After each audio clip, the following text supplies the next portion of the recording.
The line landed in a room of 412 people, under a chandelier the size of a small car, and my mother-in-law said it loud enough that the string quartet faltered for a half-beat before recovering.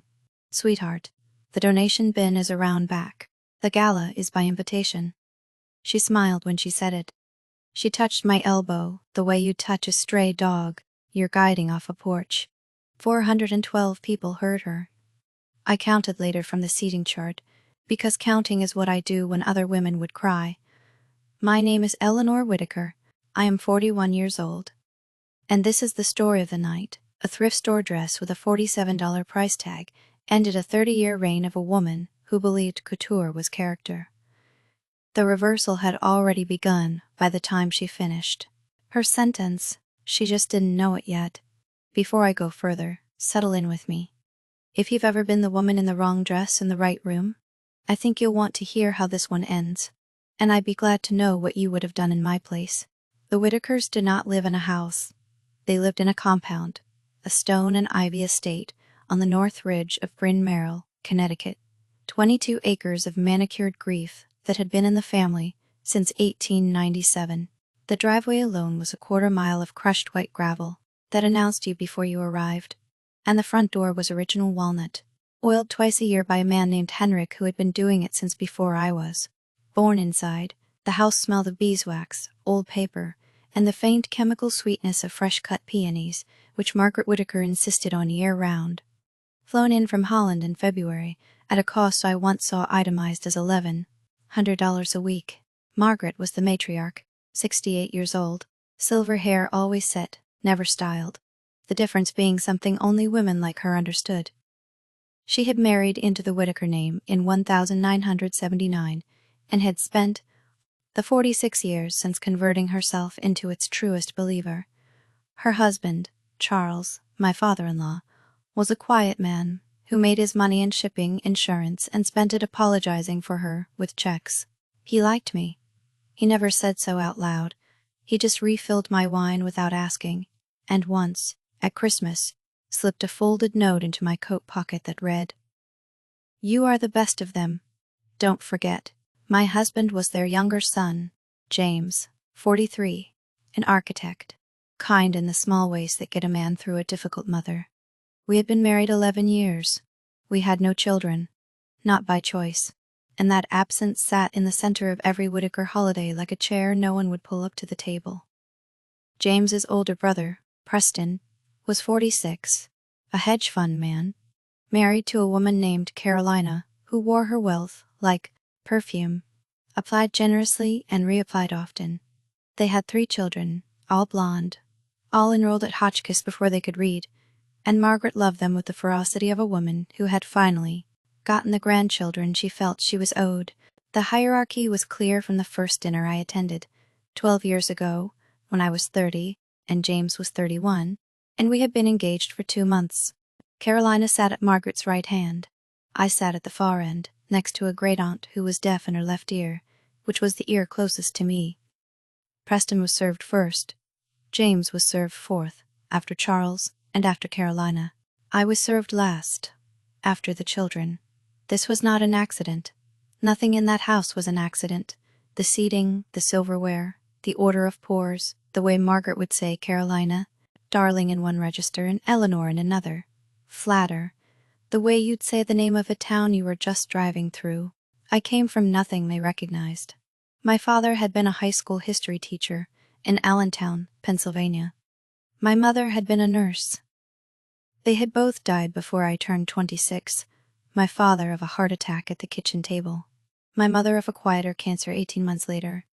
I had put myself through Penn on scholarship, then through Columbia for a master's in textile conservation, which was the field I had quietly built a career in.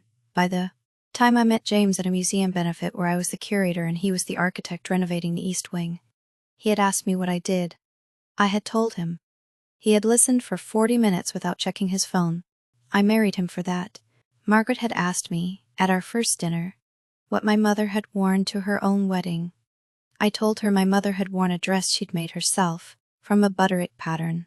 Ivory, with a hand-embroidered collar. Margaret had said, "How resourceful," and changed the subject. That was the ranking. established in a single word. Resourceful was what poor people were. Elegant was what she was. I learned the rules quickly. I learned that the Whittakers did not discuss money, but everything they did was about it. I learned that Margaret kept a mental ledger of every gift given and received, and that mine were always too modest, or too presumptuous, never correct. I learned that Carolina's purse at any given dinner cost more than my car. I learned that James, who loved me, could not see his mother clearly, the way no son ever quite can, and that I would have to absorb what he could not see, because that was the price of marrying him. I absorbed it for 11 years. I did it without complaint, because my parents had raised me to believe that dignity was something you carried, not something you demanded. I did it because I loved my husband. I did it because I had my own work, my own income, my own quiet life inside our brownstone in the city, and I did not need Margaret Whittaker's approval to know who I was. That was what I told myself.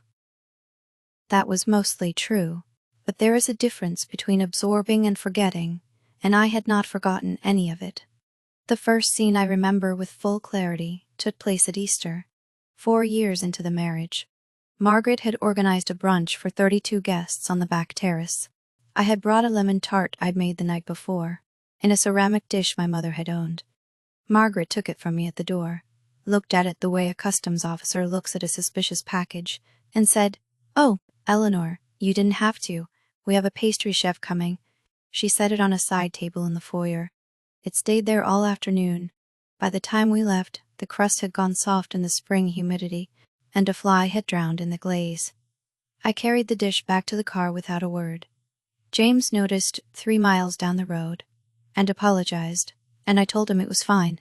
It was not fine, but it was small. I filed it. The second scene was Preston's 50th birthday, 2 years later, at a restaurant in Greenwich called the Berkale. 46 guests. I had worn a navy silk dress I'd bought on consignment in Brooklyn, beautifully cut, French, from the late 90s. Carolina had complimented it at first, with that particular smile that meant she was about to ask the price. When I told her where I bought it, she had laughed, lightly, and said across the table to Margaret, "Eleanor finds the most charming things at thrift shops. It's like a hobby," Margaret had said. "It's lovely that some people can make do." The word "make" rang in my ear for the rest of the dinner. I ate my lamb. I smiled when smiled at. I said nothing. The third was at Thanksgiving, the year my mother-in-law decided to give the grandchildren their Christmas presents early, because she was leaving for St. Barth's in mid-December. She handed each of Preston's 3 children an envelope. Each envelope contained a check for $10,000, which Margaret announced out loud, because money was vulgar to discuss, unless she was the one announcing it. Then she turned to James and me, and said, "And for you two, since you don't have little ones." I thought a nice gesture. She handed James a gift card to a hardware store. $50. James laughed, because he is a kind man and laughter was his armor. I thanked her. I meant the thank you the way a hostage means a thank you. Charles, at the other end of the table, looked at his plate. The fourth was at the Whittaker Foundation luncheon last spring, a charity event Margaret chaired every year. 200 guests at the plaza. Table assignments, printed in a gold-embossed program. I had been seated at table 19, the farthest from the dais, with a group of women I did not know who turned out to be the foundation's outside accountants. James had been seated at table 2, with his mother. When I had asked Margaret about it, gently, in the receiving line, she had said, "Oh, Eleanor, I thought you'd be more comfortable with people closer to your background." She had smiled. She had moved on to the next guest. I had sat at table 19. I had been charming. The accountants had been lovely. One of them, a woman named Diane, had told me her mother had been a nurse, and we had talked about that for an hour, and I had not minded the table at all by the end. But the line stayed with me. People closer to your background. I filed it with the others. The fifth was the inciting one, the one that crossed the line. It happened 3 weeks before the gala, at a small family dinner at the compound. Just the 8 of us, Margaret, Charles, Preston, Carolina, their oldest daughter, Bitsy, who is now 19, and home from Yale, James, and me. Margaret had been talking about the upcoming Vandermeer Heritage Gala, the most important social event on the Connecticut Shoreline calendar. 400 guests. Hosted at the Vandermeer Estate, raising money for historic preservation. Margaret was on the board. The dress code was black tie. Vintage. Encouraged. Because the gala's theme that year was legacy. She had turned to me over the soup course and said, "Eleanor, I want to be kind about this. I think it might be best if you didn't come to the gala this year. James can come alone. Caroline has offered to be his date for the receiving line, and frankly, the photographs will be better. You understand?" She had said it the way you would inform a neighbor that their mail had been delivered to the wrong address. Carolina had not denied the offer. She had looked at her wineglass. James had set down a spoon and said, "Mother, that's not happening." Margaret had said, "Darling, I'm only thinking of Eleanor. She always looks so out of her element at these things. Why put her through it?" I had set down my own spoon. I had looked at Margaret, and I had said, "I'll be there. I'll find something appropriate to wear." She had smiled at me with what she believed was pity. "Of course you will, dear." That was the line. Not the cruelest thing she had ever said, but the one I decided I would no longer absorb. I did not announce it. I did not tell James in the car on the way home. I sat in the passenger seat and watched the parkway lights pass, and let the decision settle in me the way water settles in a glass. By the time we reached the Hutchinson, I knew exactly what I was going to do. I waited until James was asleep. I went down to our kitchen. I made tea. I sat at the table with my laptop open and my hands folded around the mug, and I thought about my mother, and her Butterick pattern, and the lemon tart with the drowned fly, and the gift card to the hardware store, and table 19, and the way Margaret had said the word background, as if it were a stain. I did not cry. I had cried over the years, in private, in the shower, in the car, when no one could see. I had used those tears up. What I felt now was clearer than that. It was the calm you feel when you finally understand the problem you have been trying to solve for a long time. I made one decision that night. I would wear my mother's wedding dress, the one she had made herself from the Butterick pattern, ivory, with the hand-embroidered collar. It had been hanging in a garment bag in the back of my closet for 15 years. Ever since I had inherited it, I had never worn it. I had never altered it. It had hung there because I had not known what to do with it and had not been ready to give it away. I would wear it to the gala. I would walk into the Vandermeer estate on James's arm in a dress my mother had sewn at her kitchen table in Allentown in 1976, and I would not explain it to anyone. And I would not apologize for it. And I would let Margaret say whatever she was going to say, and then I would let what happened happen. That was the decision. It was not a plan yet. The plan came later. The next morning I called the one person who had ever fully believed in me, in this world, professionally and personally. And that was Vivienne Roth. Vivienne was 73 years old, the head of textile conservation at the Met for 28 years before her retirement, my mentor in graduate school, the woman who had written my recommendation letters and attended my wedding and called me every Christmas Eve at exactly 6 p.m. to ask what I was reading. Vivienne lived in a rent-controlled apartment on the Upper West Side, filled with books and fabric samples and a Persian cat named Hestia. She had forgotten more about historic garments than most curators in the world would ever learn. I told her about the dinner. I told her about the dress. I told her I wanted to wear it to the gala. There was a long pause on the line, and then Vivienne said in her dry, clear voice, "Bring it to me tomorrow." I drove the dress into the city the next afternoon. Vivienne lived on West 88th. Her apartment smelled, as it always did, of bergamot tea and old paper. She laid the dress out on her dining table, under the north-facing window, which gave the truest light, and she put on her loupe, and she went still in the way she did when something was speaking to her. She worked in silence for 20 minutes. She turned the dress inside out. She examined the seams.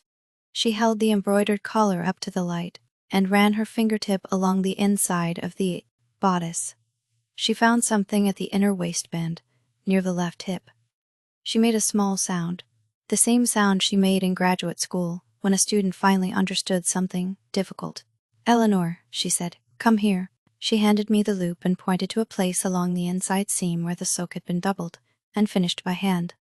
There, almost invisible, against the cream of the silk, was a tiny embroidered mark, 3 letters, intertwined in pale gold thread.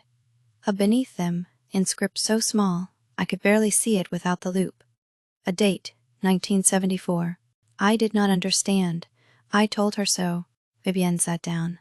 She looked at me the way she had looked at me the day I defended my thesis. "Eleanor," she said, "your mother did not make this dress from a Butterick pattern. Your mother altered an Auguste Hyacinthe Beaumont. This is a Beaumont gown. The mark is unmistakable. I have authenticated 4 of them in my career. This is the 5th. I sat down across from her. I asked her to say it again. She said it again. Auguste Hyacinthe Beaumont had been a French couturier who worked from a small atelier in Lyon between 1968 and 1981. He had made fewer than 200 garments in his lifetime, all by hand, all for a small circle of European clients. He had died in 1983. His surviving pieces, when they came up at auction, sold for between $80,000 and $400,000, depending on condition and provenance. His current archive and intellectual estate were held by his protégé, who had gone on to become one of the most celebrated living designers in the world, a man named Léon Marchetti. Léon Marchetti, Vivienne said carefully, was the designer who had been confirmed 2 months earlier as the surprise honoree of the Vandermeer Heritage Gala. He was flying in from Paris for it. He would be presenting the keynote. I did not say anything for a long time. Vivienne made tea. When I finally spoke, I asked her how my mother could possibly have owned a Beaumont. Vivienne shook her head. "I don't know, but we are going to find out." We spent the next 11 days finding out. I went home to Allentown for the first time in 9 years. I went through the storage unit I had kept since my parents' death. 3 boxes I had not opened since I was 26. In the bottom of the second box, beneath my mother's nursing pins, I found a bundle of letters tied with a brown ribbon. They were in French. They were dated between 1972 and 1976. They were addressed to my grandmother, Hélène Bouchard, who had emigrated from Lyon to Pennsylvania in 1953, and whom I had never met because she had died before I was born. The letters were from Auguste Beaumont. He had been my grandmother's first cousin. He had sent her, in 1974, as a wedding gift for her only daughter, a gown of his own making. The letter accompanying the gown, dated March of that year, described it in detail. Hand-embroidered collar, ivory, silk. Inner mark, HB, 1974. My mother had received the gown when she was 22. She had worn it once, at her own wedding in 1976. She had then put it away. She had never told me what it was. Perhaps because she did not fully know. Perhaps because by the time I was old enough to understand, she had lost touch with that part of her family entirely. She had only ever called it the dress your grandmother sent from France. I had assumed, all my life, that it was homemade. I brought the letters back to Vivienne.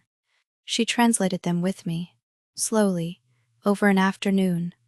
We confirmed the provenance. We had Vivienne's former colleague at the Costume Institute, a woman named Dr. Patricia Lynn, examine the gown independently. Dr. Lynn authenticated it within 90 minutes. She estimated its current auction value, given its untouched condition and complete provenance documentation, at between $220,000 and $280,000. She offered, on the spot, to acquire it for the museum's permanent collection. I told her I would think about it. I had 10 days until the gala. I did 3 things in those 10 days. First, I had Vivienne write a formal letter of authentication, on her own letterhead, signed and dated, with photographs and reference to the provenance documents. I had Dr. Lynn co-sign it. The letter and its supporting materials went into a leather portfolio I had bought for the purpose. Second, I had the dress professionally cleaned and stabilized by a conservator Vivienne trusted, a woman in Tribeca who worked on museum-grade textiles. The cost was $1,800. The work took 6 days. When I picked it up, the silk glowed. Third, I wrote by hand a short letter in French to Léon Marchetti. I introduced myself as the granddaughter of Hélène Bouchard, the great niece of Auguste Beaumont, and the current owner of a documented 1974 Beaumont gown. I told him I would be attending the Vandermeer Heritage Gala wearing it, in honor of my mother, who had worn it on her wedding day. I included a single photograph of the inner mark. I asked nothing of him. I signed it Eleanor Bouchard Whittaker. I sent it by courier to his Paris atelier. I did not tell James any of this. He knew I was working on something. He knew I had been to Allentown. He trusted me enough not to ask. That was one of the reasons I had married him. The night of the gala, I dressed at our brownstone. I put on my mother's gown. It fit me as if it had been waiting. I put on my grandmother's pearl earrings, the only piece of jewelry of hers I owned. I carried the leather portfolio in a small clutch under my arm. James, in his tuxedo, looked at me in the mirror behind me and said, "Eleanor, my God." I told him I would explain everything later. He nodded. He took my hand. We drove to Connecticut. The Vandermeer estate was lit from below by 100 uplights along the gravel drive. The receiving line wound through the front gallery. 412 guests, in couture and vintage and family jewels. Margaret was already in position at the top of the staircase. In a navy Oscar de la Renta she had worn at the same gala 6 years earlier, and was wearing, again because it was a legacy theme and she found that clever. Carolina was beside her, in a fuchsia Valentino. Preston was talking to a senator. Charles was in the corner, drinking quietly, the way he always did. Margaret saw me from across the gallery. Her eyes traveled down the dress. Her mouth made the small, pleased shape it made when she was about to be cruel in public. She walked toward us with her arms outstretched, the gesture of welcome that was actually the gesture of capture. And when she reached us, with a circle of perhaps 30 people within earshot, and 412 in the room, she said in the voice she used for performances, "Sweetheart, the donation bin is around back. The gala is by invitation." The string quartet faltered. I felt it more than heard it. I did not respond. I smiled the way I had been smiling at her for 11 years. James opened his mouth and I touched his wrist and he closed it. Margaret, encouraged, turned to the circle around her and said, "I told her not to come. I told her, look at this. It looks like she sewed it herself in a basement." A few of the guests laughed. The nervous laugh of people who do not want to laugh but also do not want to be seen not laughing. I said, "Margaret, may I introduce you to someone when he arrives?" She blinked. She did not understand the question. "Who, dear?" "The honoree," I said. "I believe he wanted to meet me." She laughed. It was a real laugh. "Eleanor, Léon Marchetti is not going to want to meet you." "We'll see," I said. I took James's arm. We walked into the main hall. I did not look back. The processional began at 8:30. Léon Marchetti entered through the south doors with the Vandermeer family, and the room rose, and the applause moved through the hall like a wave. He was 66, slight, silver-haired. In a midnight blue suit of his own making, he walked the length of the gallery, stopping to greet the patrons the Vandermeers presented to him, the senator, the museum director, Margaret herself, who actually curtsied, and said something I could not hear. He nodded politely. He moved on. He was halfway down the gallery when he saw me. He stopped walking. The procession stopped behind him. 412 people went quiet, the way a room goes quiet when something unexpected happens at the front of it and no one yet knows what. Léon Marchetti walked across the gallery, past Margaret, past Carolina, past the senator. He stopped in front of me. He looked at the dress for a long moment. Then he did something I had not asked for, and had not expected. He lowered himself, carefully, onto one knee, and he took the hem of my mother's dress between his thumb and forefinger, and he kissed it. He stood up. He turned to the room in English. With a French accent that the back of the gallery could hear because the room was now perfectly silent, he said, "Ladies and gentlemen, forgive me. I must interrupt the program. The woman standing before me is wearing a gown made by my master, Auguste Beaumont, in 1974. There are fewer than 30 surviving Beaumont gowns in the world. This one has not been seen in 50 years. It is a piece of my master's legacy, and it is, I believe, the finest example of his work I have ever stood in front of." He turned back to me. He took my hand. He said, "Madame Bouchard, thank you for bringing him home." He used my grandmother's name. He had read the letter. The room did not move. Margaret was somewhere in my peripheral vision. I did not look at her yet. James's hand was on the small of my back. Léon Marchetti was waiting for me to speak. I said quietly, "Only to him. He was my great-uncle. My mother wore this on her wedding day. Thank you for honoring her." He nodded. He squeezed my hand. Then he turned to the room again and said, "I had prepared remarks for this evening about legacy. I will set them aside. Madame Whittaker's gown has said everything I came to say. True, legacy is not what you purchase. It is what you carry forward. It is the hand of one's grandmother. It is the thread one's mother chose. It is the name one is given before one is given anything else." He paused. "I am told some of you believe this dress came from a charity bin. I would say to you that if a charity bin in America contains a Beaumont, then America's charity bins are richer than the closets of half the women in Paris." The laugh that went through the room was not a nervous laugh this time. It was the laugh of 400 people, relieved to be on the right side of something. I looked at Margaret then. She had not moved. Her face had gone the color of old paper. Her mouth was slightly open.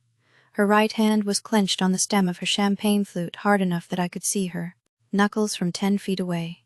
That was the only sense her body permitted itself.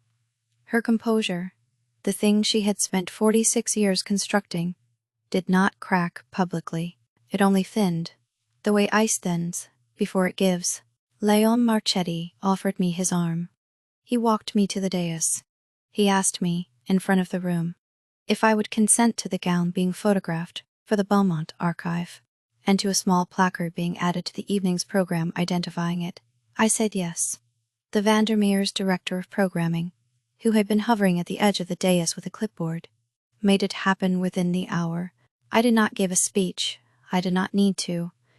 I sat at table 2 for the rest of the evening, beside Léon Marchetti, who had requested the seating change. James sat on my other side. Margaret had been moved to table 11.